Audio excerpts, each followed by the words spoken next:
జగన్ విత్త పూకడం వల్ల సర్వం నాశనమైందని మీకు అందరికీ బాగా తెలుసు. ఈరోజు అతను సిద్ధం అంటున్నాడు. సిద్ధం దేనికి? యుద్ధానికి సిద్ధమా? దేనికి సిద్ధం అంటున్నాడు. మేమందరం కూడా రెడీ.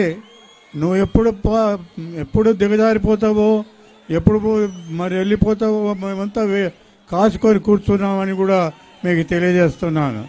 ఎందుకంటే జగన్ వలన ఈ పార్టీ కాదు, ఈ రాష్ట్రం నాశనమైందని కూడా మీకు అందరికీ తెలుసు. ఇవన్నీ కూడా మీరు ఒకసారి ఆంధ్ర ప్రజల్లోనే గుర్తుపెట్టుకొని ప్రవచనం వస్తుంది. జగన్ ప్రచారం చేసేటప్పుడు ఏమన్నాడు?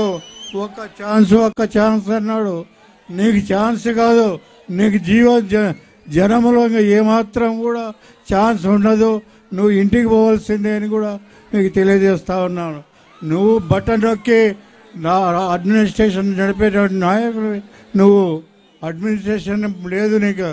ఇంకా నువ్వు ఎప్పుడు వెళ్ళిపోతావు అని చూస్తున్నావు. కానీ నువ్వు ఫ్లెక్స్లు పెట్టుకుంటున్నావు. ఫ్లెక్స్ల్లో మేమంతా కూడా చూస్తున్నాం. సిద్ధం అంటున్నావు. దేనికి సిద్ధం? మేమందరం కూడా సిద్ధంగా ఉన్నాము కూడా మీకు తెలియజేస్తా ఉన్నాను. ఈ ప్రజలందరూ కూడా మీ కోరిక ఈరోజు